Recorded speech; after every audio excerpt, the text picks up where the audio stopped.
Good morning, students. Today the topic is memory. So first start with what is memory. Memory is a storage area where we can put the information or data. The different types of memory are register, cache memory, main memory, secondary, magnetic disk, optical disk, magnetic tape and magnetic drive. So the first, let us come to the memory hierarchy.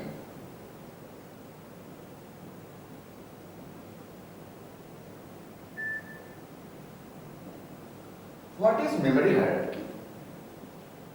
The hierarchical arrangement of different type of storage in current computer architecture is called memory hierarchy. It is designed to take advantage of memory locality in computer programming. What does it mean? Suppose the different types of memory are register, cache memory, main memory, secondary, magnetic tape, magnetic drive. So here we make a hierarchical arrangement of different types of storage of memory. Now when we are coming from top to down, the size is increasing.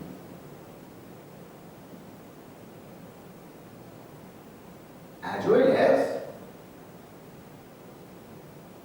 the cost increasing.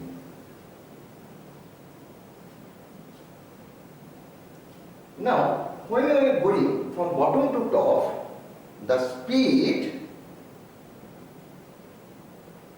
is increasing. This speed is known as access speed. So, we make a conclusion that this type of hierarchical arrangement of storage of different type of memory is known as memory hierarchy. Let us come to different types of memory function. Different types of memory function. Number one, access time. What does it mean?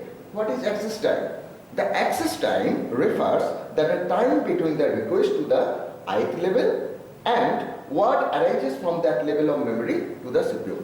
Suppose here is your CPU and here is your RAM. At 10 o'clock you have requested for a word from the RAM, and at 10.05 you are accessing that word from that RAM. So the access time will be 10.05 minus 10, that means 5 minutes. So this is known as access time. Now there are another memory function that is called your cycle time. What is cycle time? The time interval from the start of a read-write operation to the start of a subsequent read-write operation is known as cycle time. Let us take an example. Suppose at 10 o'clock you have make an read operation. At 10.05 you make an write operation.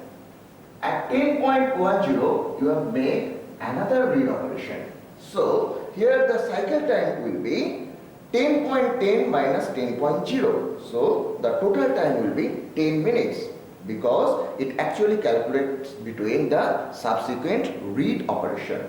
So this time is known as cycle time. Let us come to the another memory function that is called your latency time.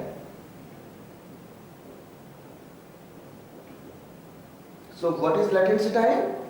The time interval between the request for information and access of the first bit of that information. It is called as latency time. It is also known as response time in terms of operating system. So, what does it mean? Suppose at 10 o'clock, the CPU want to access a word from RAM. The time is 10 o'clock. CPU want to access from the RAM, that is tiger. At 10.01, it accesses the first letter T. So, the latency time will be the 10.01 minus 10, that is 1 minute.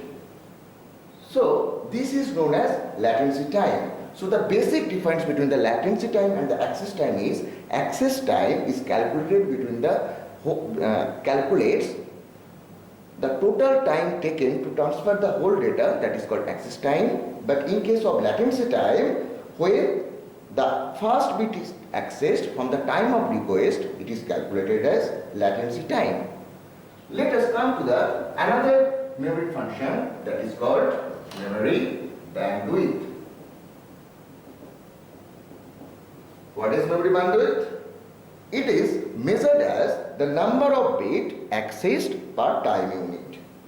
It is also called the throughput in terms of operating system.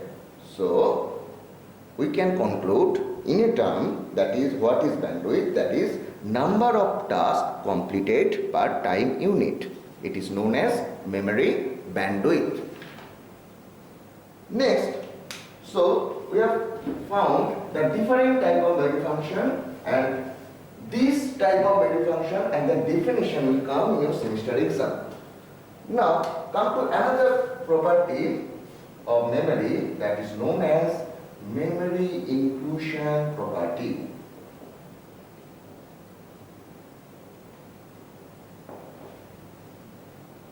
According to memory inclusion property, the contents that are present in upper level of memory hierarchy must be present also in lower level of memory hierarchy. At the time of processing, required portion of memory, suppose it is denoted as MI, are copied into higher level, that means MI plus 1, MI plus 2 and so on. So, if a word is found in memory MI level, then copies of the same information will be found in MI plus 1, MI plus 2 and so on.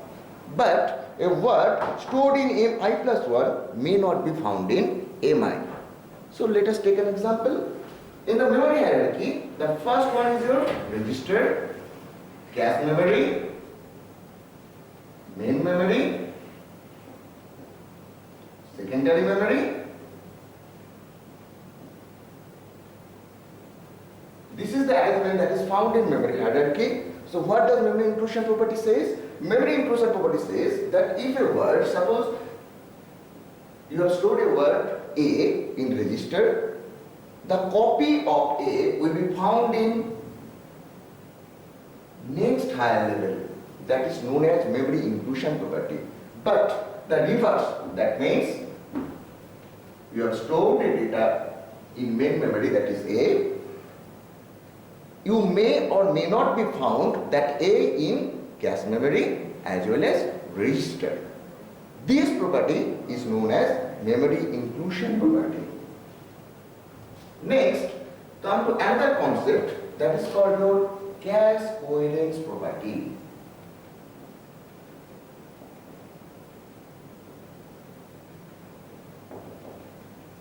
What does cache coherence property says? Cache coherence property says that when multiple number of processors with separated cache share a common memory, it is necessary to keep the caches in a state of consistency by ensuring that any shared data that is changed in any cache should be changed throughout the entire system. What does it mean? It means, in a word, you can take it as the data consistency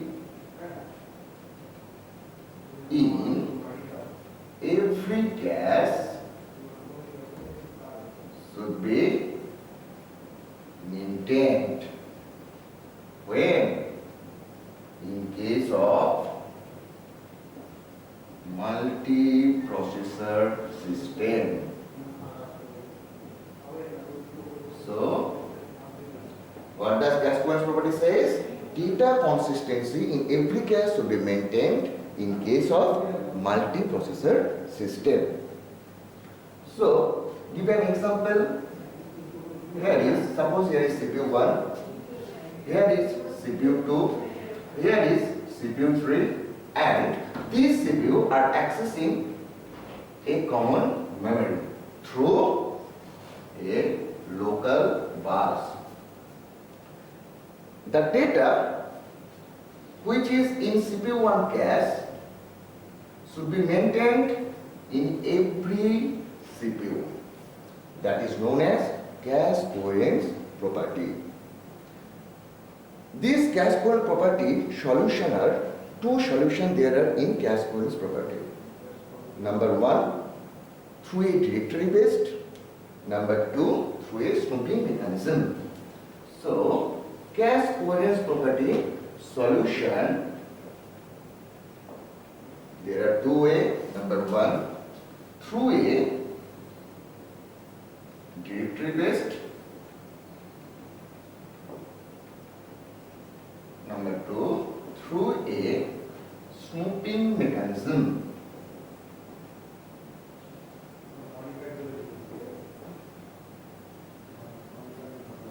First come to the first solution, that is through a directory based.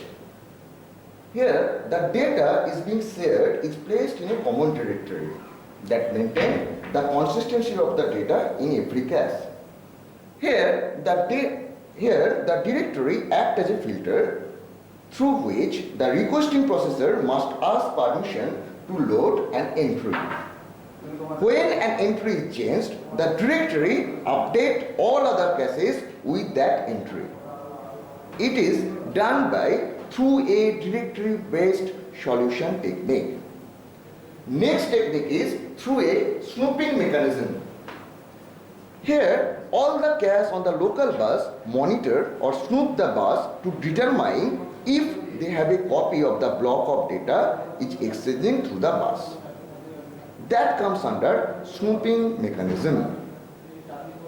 Now comes to another concept that is called locality of reference. Locality of reference. What does it mean? It is the term applied to the situation where the same value or related storage location are frequently accessed. This property is known as locality of reference principle. How many types of locality of reference principle are there? There are three types of locality of reference principle. Number one, temporal. What does it mean? Temporal means a memory location that is referred by a program at any point of time will be referred again in near future. Example is loop. Next one is spatial. What does the word mean? Spatial means if an item is referred, the item whose address are close to tend to be referred again in near future. The example is array. Next, another one is your sequential. What does it mean? In a typical program, the execution of instruction follows a sequential order. The example of this type of locality of reference is execution of a program.